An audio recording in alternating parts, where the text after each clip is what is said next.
All right, let's jump right in. We all face problems, right? At work, at home, pretty much everywhere. And you know what our first instinct usually is? To guess. We try a quick fix and just hope for the best. But what if you could swap that guesswork for a proven method? What if you had a toolbox designed specifically to take any problem, figure out what's really going on, and solve it for good? Well, that's exactly what we're going to talk about today. We're opening up a problem solver's toolbox, and it's got 7 classic tools that'll turn you from a guesser into a master detective. So, to really see how these tools work, we're going to need a case. I want you to think of yourself as a detective, and you've just been handed a file on a puzzling new mystery that's got everyone at the company completely stumped. And here's our mystery. On the surface, it sounds simple, but trust me, it's a huge deal. Customer complaints are through the roof, costs are climbing, and honestly, nobody has a clue where to even start. Damaged packages. I mean, that could be a million different things, right? It just feels overwhelming. Where do you possibly begin looking for clues? Well, what does any good detective do? You don't just start running around accusing suspects wildly, no. You open your detective's kit. Because to solve a complex mystery like this one, you absolutely need the right tools for the job. All right, let's crack open this toolbox. But you're not going to find your typical magnifying glass or fingerprint dust in here. Nope. We're going to find something much, much more powerful for this kind of investigation.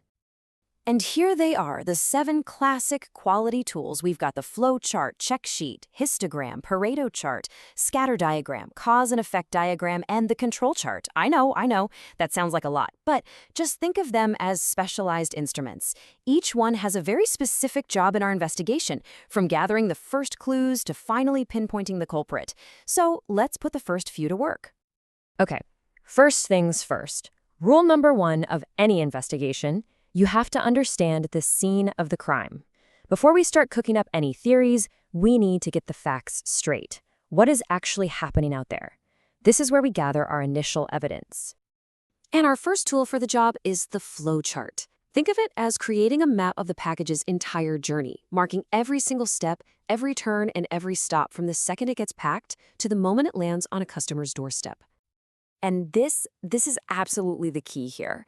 It's not about mapping how you think the process works in a perfect world. It's about how it actually works, warts and all. A flowchart forces you to see reality, and you'd be amazed what it uncovers. All the extra steps, the bottlenecks, the weird detours. It gives us a true map of the crime scene. Okay, so we've got our map. Now what? We need to start collecting some real evidence. And that's where the check sheet comes in.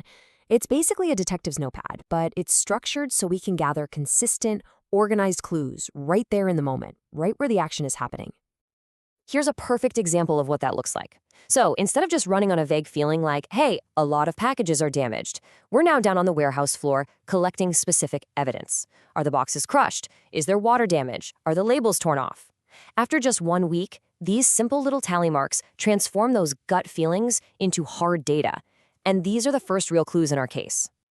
All right, so our notebook is filling up with all these tally marks. We've got raw data, which is great, but a pile of clues by itself doesn't solve the case. Now we need to start analyzing that data to find the hidden patterns, to find the story that all these clues are trying to tell us. So a great first move is to use a histogram. For instance, what if we plot the number of damaged packages by the hour of the day? What would we see? Maybe a giant spike right between 8 and 9 a.m.? Or maybe it's a slow, steady increase all day long.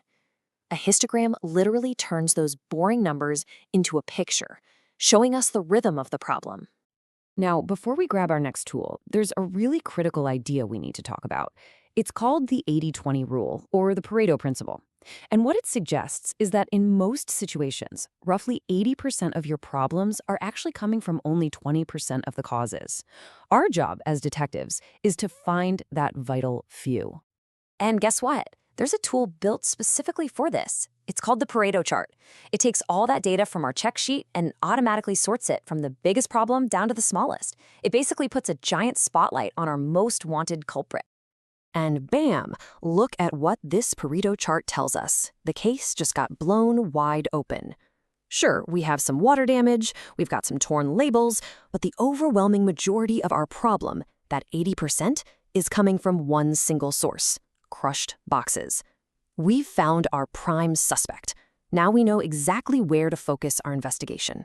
So now we have our prime suspect, crushed boxes. It's time to see if it had any accomplices. And for that, we'll use a scatter diagram. This cool little tool helps us see if there's a relationship, a connection between two completely different things. Like, what if we plot the package weight on one side and how often it gets damaged on the other?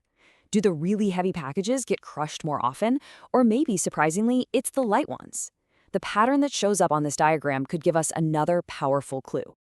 Okay, we're getting close. We've narrowed it way down. We know the main problem is crushed boxes, and maybe we've even found a connection to package weight. But we still haven't answered the big question: why? Why is this happening in the first place? It's time to dig for the root cause. For this, we bring out the big guns, the master investigation tool, the cause and effect diagram. A lot of people call it a fishbone diagram, and you can see why. The head of the fish is our problem, crushed boxes, and then the bones become categories for all the potential causes. And this is how it works. We literally brainstorm every single possibility. Under methods, could it be how we're stacking them? Under machinery, is there a faulty conveyor belt somewhere? What about materials? Are the boxes themselves just too flimsy? Or people? Is there a lack of training? This diagram organizes all of our team's thinking so we can find the real reason. So let's imagine our fishbone diagram led us straight to the root cause. The boxes we're using are just too weak. So we switch to a stronger box. Case closed, right? Well, not so fast. How do we make absolutely sure the problem stays solved? That's the job of our final tool, the control chart. We keep tracking the damage over time, and this chart basically acts like a 24/7 surveillance system. It will instantly alert us if that problem ever starts to creep back. And just like that, case closed. For real this time. And it wasn't because of a lucky guess. It was because of a systematic, logical process. You went from a huge, overwhelming problem to a specific, understood, and solved issue. So, let's just do a quick recap of your detective method. You mapped out the scene with a flowchart, you gathered hard evidence with a check sheet, you found the main culprit with a Pareto chart, uncovered the why with a fishbone diagram, and then you made sure the fix sticks with a control chart. You see, this isn't just a random list of tools. It's a powerful system for solving pretty much any mystery that comes your way. So, there you have it. The toolbox is now yours. These 7 tools can be applied to almost anything, big or small.